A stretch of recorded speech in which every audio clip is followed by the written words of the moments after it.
आत्मानंदी अनंत सिद्ध अरिहंत आचार्य श्री उपाध्याय जी लोक विराजित साधु सात्विगण सारे संयम सुशोभित श्री हाथों को जोड़ मान मोड़ वंदन करती हूँ मैं अहर्निशम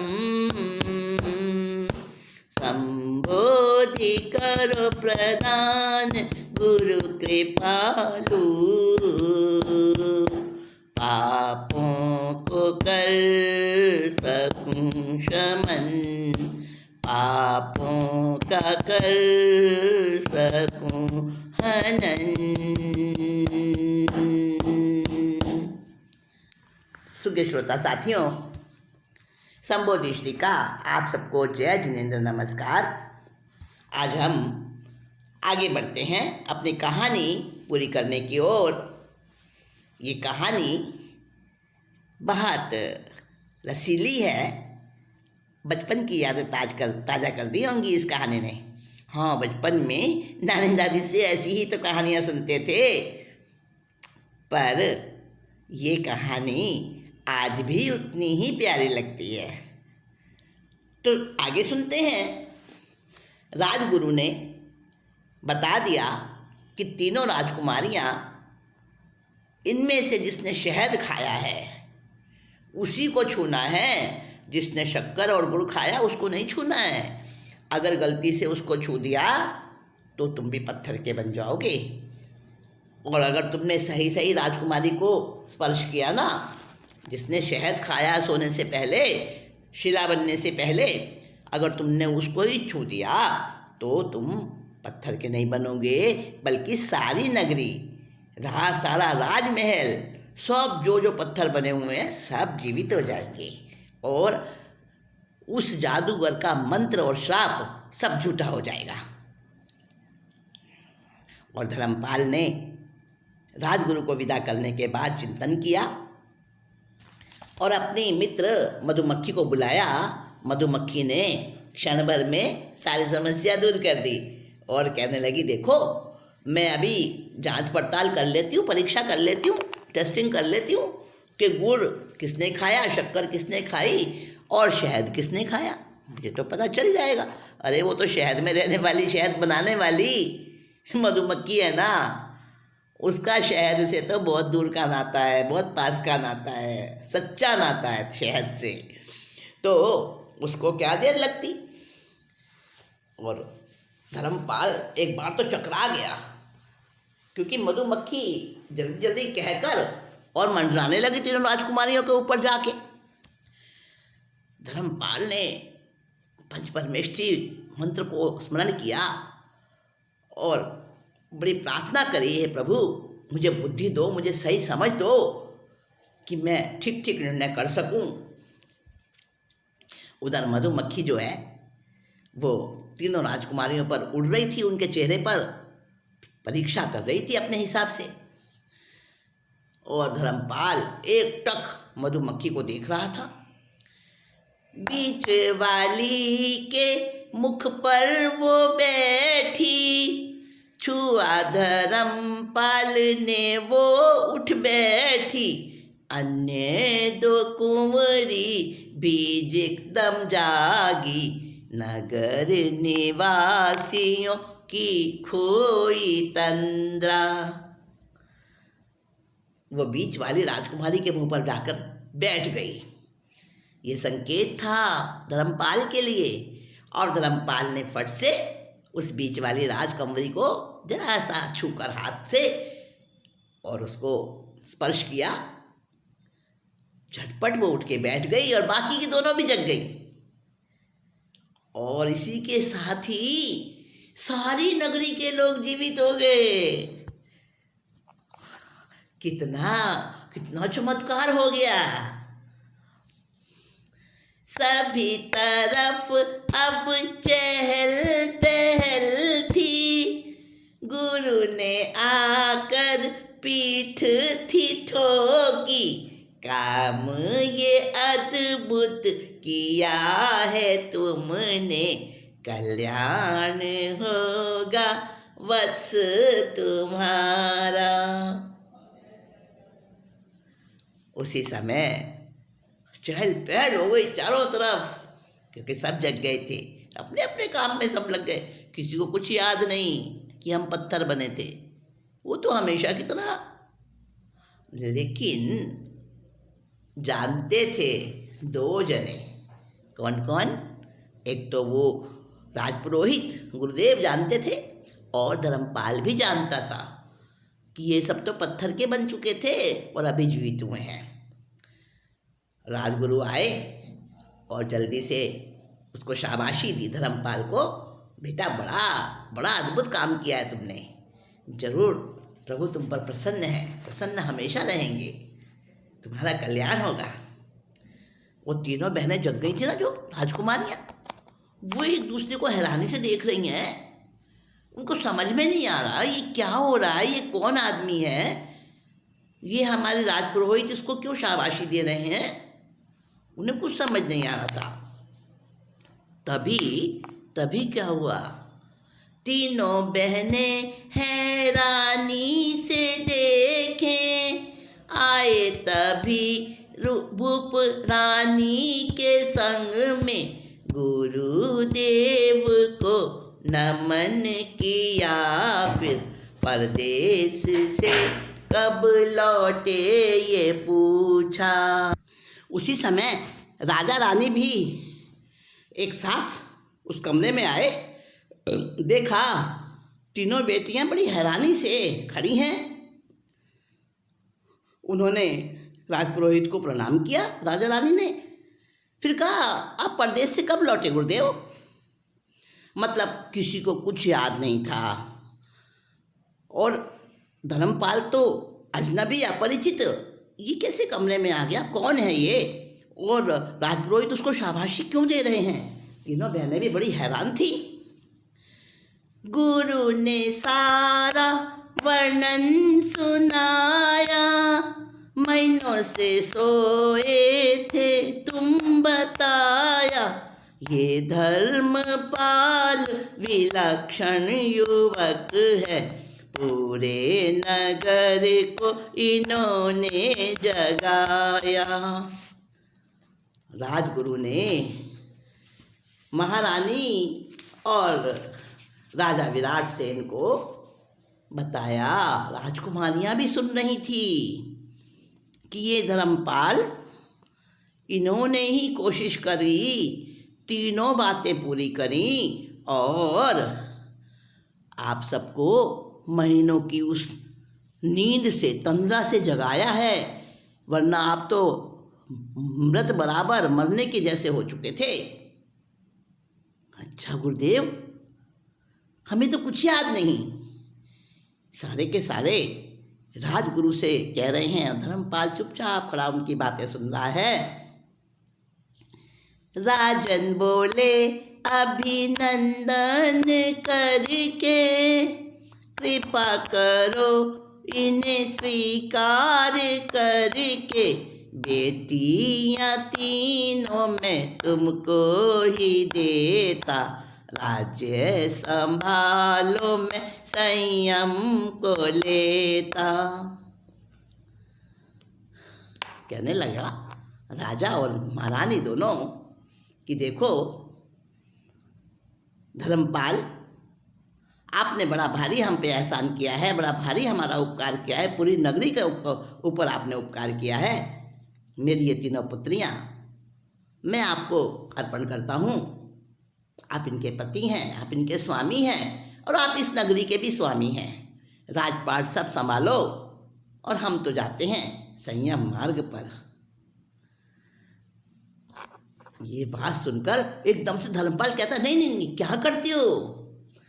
अनजान में क्यों करते भरोसा, पता नहीं मैं हूँ किस कुल का, नरनाथ सोचो मैं करता निवेदन।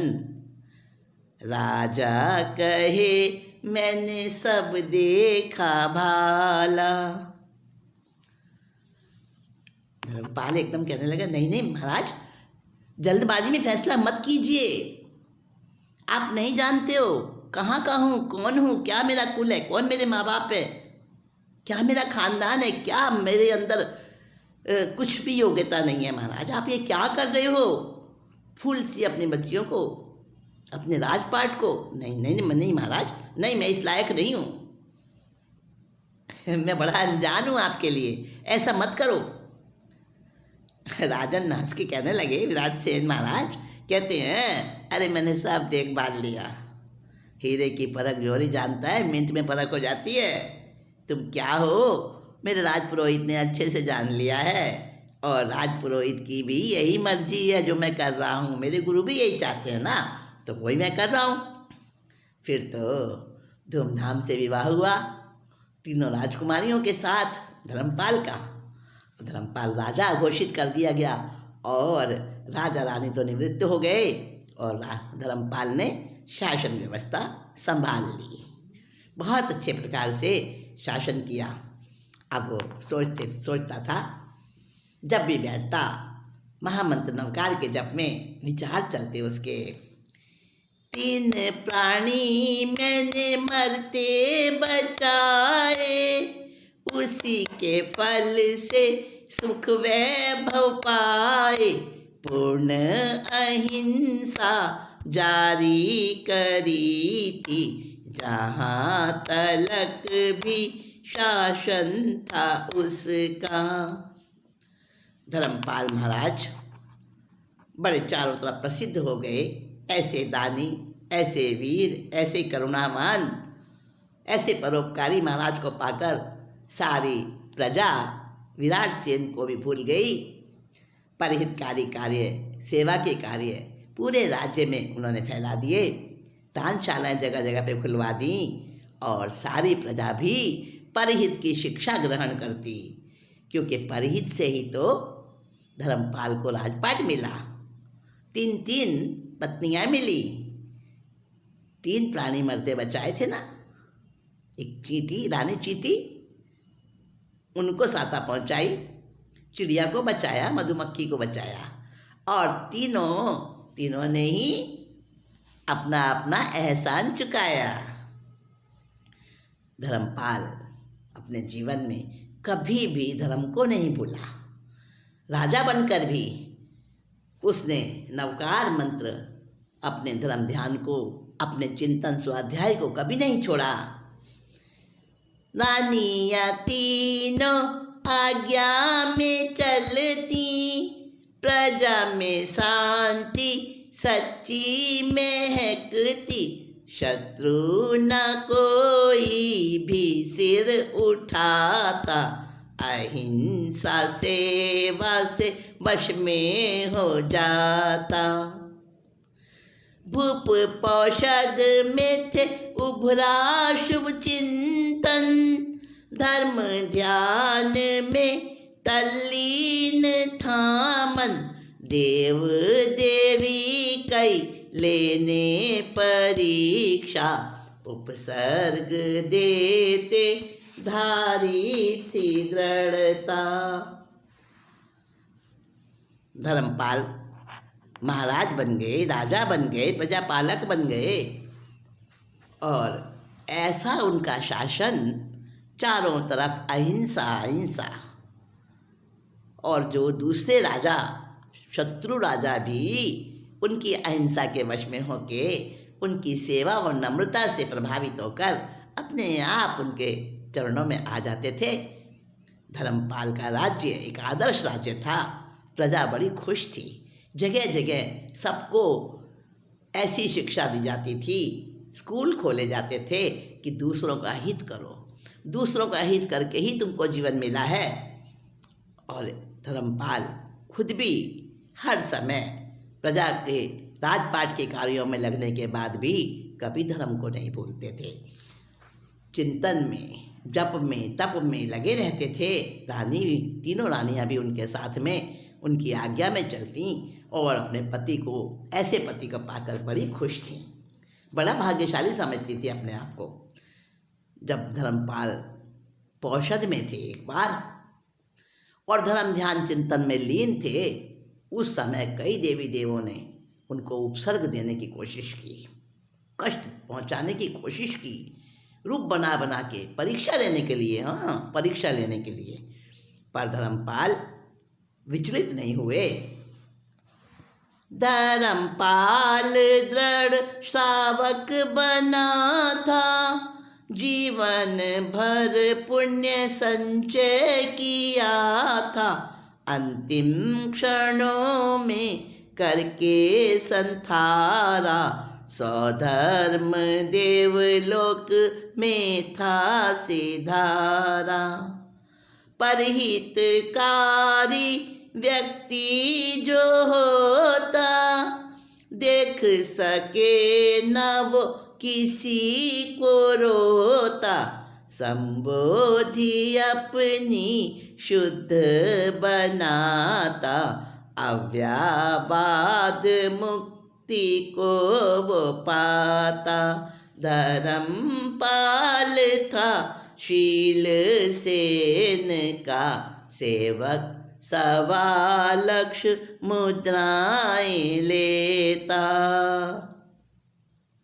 धर्मपाल राजा के रूप में भी बड़ा प्रसिद्ध हुए, बड़े विलक्षणकारी बने और जैन धर्म को नहीं समझता था तो भी अब वो पक्का श्रावक बन गया था, अहिंसा का पुजारी बन गया था और अरिहंत पंच परमेष्टि देवों के प्रति उसकी ऐसी अटूट आस्था थी। जीवन भर हित करते रहे, भलाई के कार्य करते रहे धर्मपाल महाराज, पुण्य का संचय करते रहे और अंतिम क्षणों में उनको समाधि मरण प्राप्त हुआ।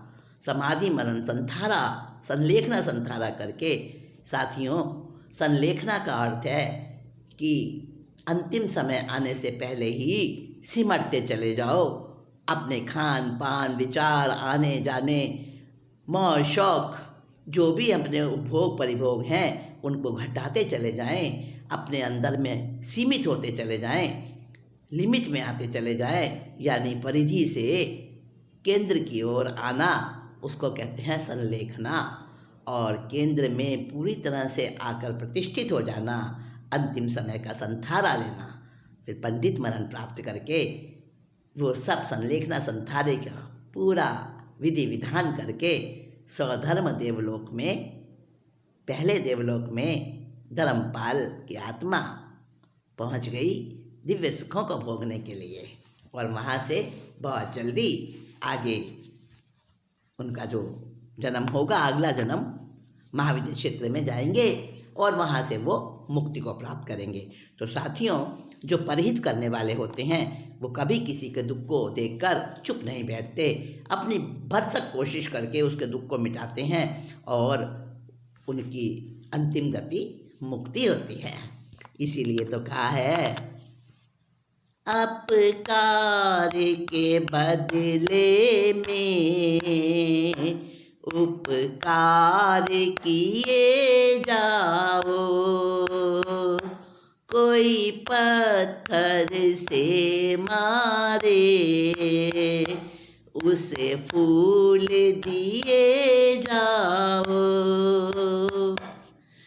साथियों, लोग कहते हैं दोस्तों कि आज के ज़माने में भलाई नहीं करनी चाहिए, आज तो टिट फॉर टैट का ज़माना है। नहीं, ऐसा नहीं है साथियों, हमें अच्छा ही करना है।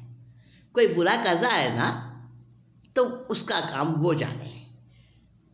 उसके जीवन में जो अशुभ कर्म बंधन हो रहे हैं, अशुभ विचार कर रहा है, अशुभ काम कर रहा है, हम उसकी तरफ क्यों देखें? हम तो अपने आप को सुधारेंगे। हम अपने शत्रु थोड़ी ही हैं जो अपने लिए बुरा बुरा बुरा लिखते जाएंगे। सारा कुछ अपना भाग्य खुद लिखते हैं हम, कोई नहीं लिखता हमारा भाग्य। तो अगर कोई हमारे साथ बुराई भी कर रहा है ना, अपकार भी कर रहा है हमारा, तो उसके बदले में हमें उपकार करना चाहिए।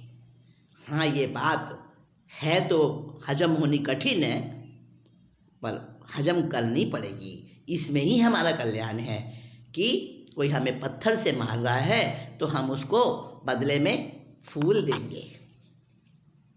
कोई आग लगा दे तो शांति से बुझानी है, कोई आर से काटे तो तुम्हें खुशबू फैलानी है, दुश्मन के लिए मन में शुभ भाव किए जाओ,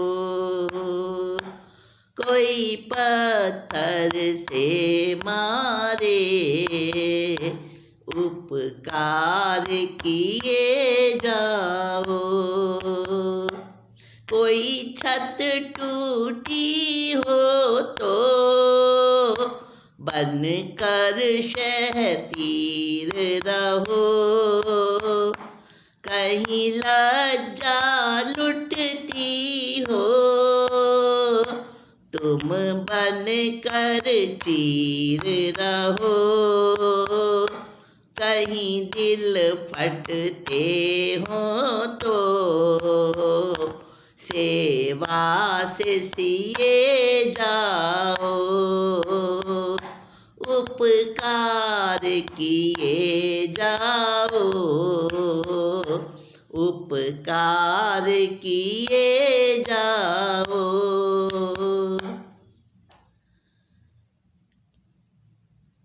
हमेशा मानवता का नारा है, जियो और जीने दो। हम अपना जीवन चाहते हैं, इसी तरह से संसार के सब जीव अपना जीवन चाहते हैं, सुख चाहते हैं, तो हम भी सबको सुख पहुंचाएं। कहीं कोई दुखी होता हो तो उसका दुख दूर करें। परहित, दूसरों का हित, दूसरों का कल्याण, दूसरों का सुख, ये हमारे जीवन का अगर मूल मंत्र बन जाए, मूल ध्येय बन जाए, हमारा यही हमारा उद्देश्य हो जाए कि हमें सबको सुख पहुंचाना है, तो इसी से हमारा कल्याण हो जाएगा, इसी में हमारा भी सुख छुपा हुआ है। हम ये ना सोचें कि हमारे साथ दूसरे क्या कर रहे हैं, हम तो बस अपना कर्तव्य सोचें। और साथियों, ये रास्ता बड़ा अच्छा है, सचमुच मन में बहुत शांति रहती है और व्याकुलता नहीं आती कभी भी। जिस पथ पर कांटे हो तुम साफ उसे करना, उस पथ को फूलों से तुम शक्ति भर भरना, अपने होठों पर तुम मुस्कान लिए जाओ, उपकार किए जाओ, उपकार किए जाओ, अपकार के बदले में उपकार किए जाओ,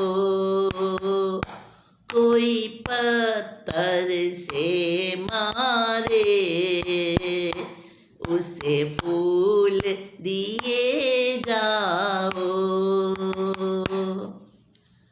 दोस्तों, बड़ी भारी शिक्षा देती है धर्मपाल की ये कहानी। ये हमें बताती है कि दूसरों का हित, दूसरों का सुख अगर हम सोचेंगे ना, तो हमारा जीवन खुद ही महकने लगेगा। हमें अपने होठों पर मुस्कान लेकर मरना है। रोते रोते तो दुनिया में आए हैं, पर रोते रोते ना जाएं। हम जाएं तो दूसरे रोएं हमें याद करके, सचमुच हमें याद करें। देखा देखी दुनिया दिखावे को याद ना करें। ऐसे तो बहुत रोते हैं किसी का अपने सुख के लिए, अपने स्वार्थ के लिए, लेकिन हमारे लिए कोई रोए हमारे जाने के बाद और हम हंसते हंसते जाएं। हाँ, तो ऐसा ऐसा परिहितकारी हमारा जीवन बने तो सचमुच फिर और कोई जप तप उसके मुकाबले का नहीं है। एक परिहित अगर हमारे जीवन का व्रत बन जाए तो दोस्तों धर्मपाल की तरह से क्या से क्या बन जाए हमारा जीवन।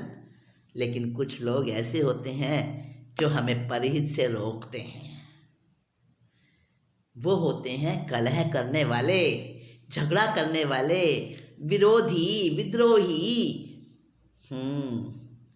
तो वो ऐसे लोग होते हैं, हमारे सामने भी आते हैं जीवन में कि अच्छा करते करते भी वो हमें बदनाम करते हैं, और इसीलिए तो परिहित से हट जाते हैं लोग। केवल यही कारण होता है कि किसी को करते करते भी बुराई मिलती है ना, अच्छा करते करते भी, तो वो कहता है छोड़ो ना, क्या रखा, हम तो भलाई करने जाएं और बदले में हमें बुराई मिले। तो ऐसे लोग कलहकारी जो होते हैं ना, वो परिहित को भी बदनाम करते हैं। तो हमें ऐसे लोगों से बचना है।